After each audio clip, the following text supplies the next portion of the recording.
Hey guys, today we are going to be moving on to our next principle of design in interior design, and that's going to be rhythm. I want you guys to make sure you have your Unit 4 notes out and you are taking notes as we go.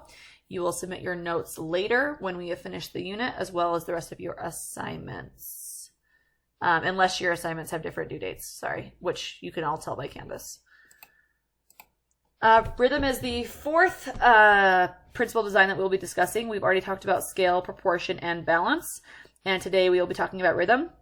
Your assignment for rhythm is actually just going to be a quiz that you're going to take on Canvas, and it will cover all of the things we've talked about so far. So it will cover scale, proportion, balance, and rhythm, and then that's all you have to do for this week, so it should be a pretty easy, low-key week for you. Next week, we'll be moving on to emphasis on focal point and harmony, and then you will take a Unit 4 test. Okay, so rhythm, it is the continuous movement. It's the path the eye follows. You don't necessarily realize you do this, but whenever you look at a design or a space, your eye moves throughout that space, okay? So whatever type of rhythm is being used within that space is the way that your eye is going to subconsciously move through that interior space. When rhythm is used ineffectively, or it is too many things are used at once, then it makes your eyes kind of go all over the place. It can cause you to have a headache. It can make the whole design pretty much a mess. And so you want to make sure you use rhythm effectively and proficiently, so that when you are looking through a design, your eyes move with ease and it is just a nice, visually pleasing space to look at. First, we're going to go over the different types. There are 5 types of rhythm. The first one we're going to discuss is called repetition, and it's really easy. Basically, it means anything in the design is being repeated. So you're going to see this several times through a design, usually because people like to repeat certain aspects of the space that they're doing. It can be anything from shapes, forms, lines, or colors. And so let's look at this picture that I am showing to you on the left side. And we'll start with it being really easy. Some couple of things that you may notice that get repeated in this design would be the light fixtures, the vents above the doors, the diamonds in the floor. Those are going to be your most obvious ones, but you can also look at different things that are being repeated, like the hardware on the cabinets. The shape of the cabinets is rectangle. Where else do you see rectangles in this design? You see it in the doorways, in the window panes, in the dishwasher, in the oven, in the different appliances that are in the space. You see rectangles being used frequently, okay? So those are some different things that you can see when things are being repeated. Next, we're going to do our second one, which is gradation.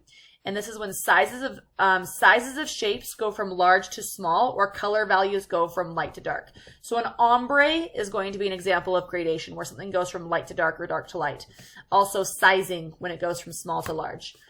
In this picture on the left, you see it being used 2 different ways. First, with the sizing of the picture, it starts with the long piece and it slowly gets to the shorter piece. That's going to be gradation, but also in the fact that the picture is a sunset is an example of gradation, because the sky is changing colors in gradients. The next picture, it's going to be the tables going from small to large or large to small. Next, we have rhythm by radiation. This is where an object radiates out in nearly every direction from a central point. In the picture that's being shown, it's being used with the chandelier. The central point is going to be the gold ball, and it's radiating outwards with all the light bulbs, and that is going to be your example of radiation in that particular design. In the picture on the left, you see it being done numerous different ways. First, you have the wood paneling in the ceiling, also in the blue chandelier, and then also with the round table. Pretty much whenever you have a round dining table, you are going to see rhythm by radiation, because your round table is going to start with the center of your table. It's going to radiate outwards with the shape of the table, and then the chairs surrounding the table. So any round dining area is going to be an example of rhythm by radiation. Our next picture is the mirrors, and you can see that the central part of those mirrors are going to be the center part of the mirrors, and then they radiate outwards with what is called a sunburst design, okay? And so that is rhythm by radiation there. Then we have rhythm by opposition. This is an abrupt change in any of the elements. This is going to be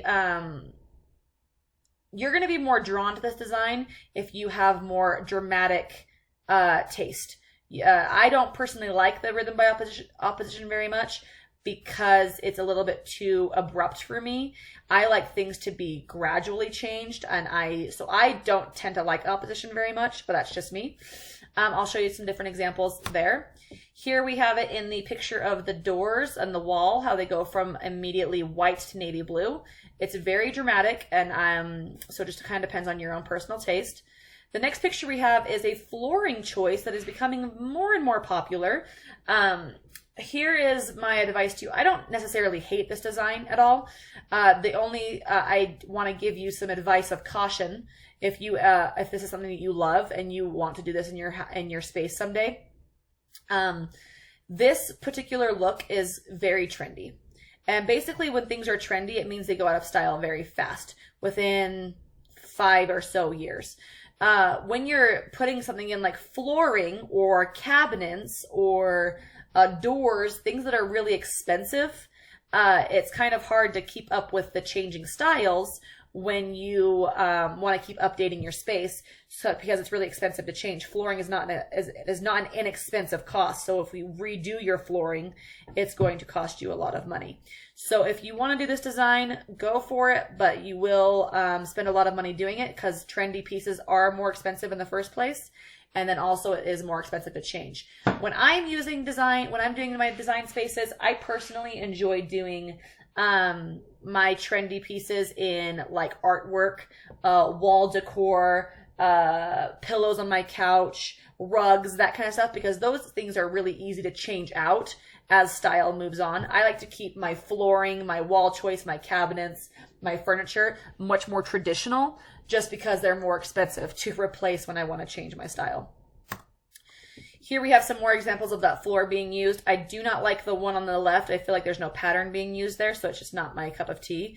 The next one, I do not dislike this in a cafe or restaurant setting. I think it fits a lot easier. I think it fits a lot better in that setting more than in a home, but that's just my personal opinion, but I wanted to show you both. Okay, then we have our rhythm by transition. This is going to be a subtle visual flow, often indicated by a curved line that leads the eye from one point or an area to another. So basically anything that's curved is going to be rhythm by transition. I wanted to show you a spiral staircase because that's a perfect example of curved lines, because the structure of a spiral staircase is curved. So that's a good example. Also in our next one, you have the curved building, making it, because the building is shaped curved, the hallway is curved, the walls are curved, the windows are curved. So that's a really good example of a transition, rhythm by transition. Our next one is another spiral staircase, but I wanted to show you as a little bit more of a playful spiral staircase because it includes a slide on one end. So if you have lots of children, or you just want to be a child at heart and have a slide on the stairs instead of walking the stairs, that might be a design choice that you may like.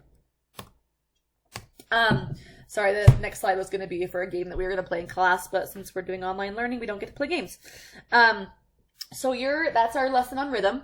You guys, your job is to simply just go and take the quiz on Canvas, and that is all you have to do for this week. I miss you terribly. I love you all, and I wish I could see your faces soon, and I hate this school closure.